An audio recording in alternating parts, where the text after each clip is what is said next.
नमस्कार दोस्तों, स्वागत है आप सभी का आपके अपने YouTube चैनल आज स्टडी ऑफिशियल पर। दोस्तों आज हम बात करने वाले हैं एक देश और एक चुनाव की। तो हाल ही में ना दोस्तों केंद्रीय कैबिनेट ने इस बिल को मंजूरी दे दी और अब ये संसद में पेश होने वाला है। तो आज अपने इस वीडियो में हम बात करेंगे कि आखिर ये बिल है क्या, इसे लागू करने से क्या क्या बदलाव आएंगे और इसके फायदे क्या क्या हो सकते हैं। साथ ही दोस्तों हम ये भी बात करेंगे कि ये बदलाव किस तरह से हमारे चुनावी सिस्टम को प्रभावित करेगा और इसके लागू होने से क्या परिणाम हो सकते हैं। तो सबसे पहले समझते हैं दोस्तों कि एक देश और एक चुनाव का मतलब क्या है। तो एक देश एक चुनाव का मतलब है पूरे भारत में लोकसभा और राज्य विधानसभा चुनावों को एक साथ एक ही समय पर कराया जाएगा। आज के समय में लोकसभा और विधानसभा चुनाव अलग अलग समय पर होते हैं। इसका मतलब यह है कि हर साल कहीं ना कहीं चुनाव होते ही रहते हैं, जिससे सरकार और प्रशासन पर दबाव बनता है।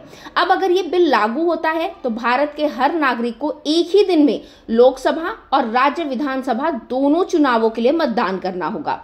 इसके अलावा राष्ट्रीय निकाय चुनाव भी एक साथ कराए जाएंगे। अब अगर बात करें कि एक देश एक चुनाव क्यों जरूरी है, तो दोस्तों भारत में हर साल चुनाव होते ही रहते हैं, कभी लोकसभा के तो कभी विधानसभा के और कभी स्थानीय निकाय के। अब इन चुनावों के प्रोसेस में बहुत ज्यादा खर्च होता है और बहुत ज्यादा समय भी लगता है। साथ ही चुनाव के दौरान प्रशासनिक व्यवस्था पर भी दबाव बना रहता है।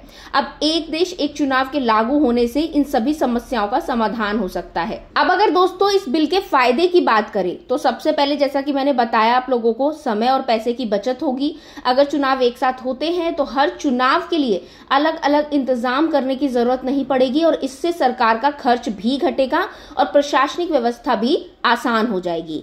इसके साथ ही सिक्योरिटी और प्रशासन में कम तनाव होगा। जैसा कि आप सब जानते ही हैं दोस्तों कि चुनाव के दौरान सुरक्षा व्यवस्था और प्रशासन पर भारी दबाव होता है। अगर चुनाव एक साथ होंगे तो सुरक्षा बलों और प्रशासनों को एक ही समय में सभी चुनावों को संभालने का मौका मिलेगा, जिससे बेहतर प्रबंधन हो सकेगा। इसके साथ ही दोस्तों जब चुनाव एक साथ होंगे तो नेताओं को ज्यादा समय मिलेगा और वो अपने चुनाव प्रचार पर ध्यान केंद्रित कर सकेंगे। इससे विकास कार्यों पर भी ध्यान देने का उन्हें संपूर्ण समय मिलेगा। अब बात करते हैं दोस्तों पूर्व राष्ट्रपति रामनाथ कोविंद जी की।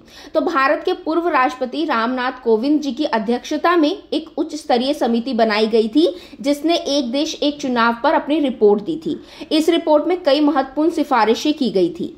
कोविंद जी का कहना था कि इस बिल पर सभी राजनीतिक दलों को आम सहमति बनानी चाहिए, क्योंकि ये कोई पार्टी विशेष का मुद्दा नहीं है बल्कि पूरे देश के विकास से जुड़ा हुआ है। उनका मानना था कि एक देश एक चुनाव से देश की जीडीपी में 1 से 1.5% का वृद्धि हो सकता है और इससे अर्थव्यवस्था को भी फायदा होगा। चलिए अब बात करते हैं कि अगर ये बिल पास हो जाता है तो उसके बाद क्या होगा। तो अगर ये बिल संसद में पास हो जाता है तो 2029 तक वन नेशन वन इलेक्शन लागू हो सकता है।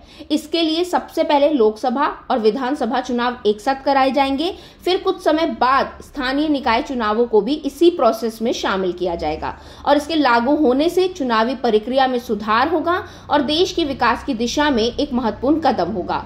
चलिए अब बात करते हैं रामनाथ कोविंद जी की जो अध्यक्षता वाली समिति बनाई गई थी उसकी सिफारिशों के बारे में। तो उन्होंने बोला है कि सभी राज्यों के विधानसभाओं का कार्यकाल 2029 तक बढ़ाया जाए। यदि किसी राज्य में सरकार अस्थिर हो जाती है या हंग असेंबली बन जाती है तो वहां चुनाव कराए जा सकते हैं। पहले चरण में लोकसभा और विधानसभा चुनाव एक साथ कराए जाएं और दूसरे चरण में स्थानीय निकाय चुनाव कराए जाएं। चौथी सिफारिश है दोस्तों कि चुनाव आयोग को एक ही वोटर लिस्ट और वोटर आईडी कार्ड तैयार करने का निर्देश दिया जाए और चुनाव की सभी प्रोसेस के लिए एडवांस प्लानिंग की सिफारिश भी की गई है। तो दोस्तों आज की वीडियो के लिए बस इतना ही। अगर आपको ये वीडियो पसंद आया हो तो इसे लाइक करें, शेयर करें, अपनी राय हमें कमेंट के जरिए जरूर बताएं। साथ ही चैनल को सब्सक्राइब करना बिल्कुल ना भूलें। अब मिलेंगे दोस्तों अगले वीडियो में, तब तक के लिए थैंक यू।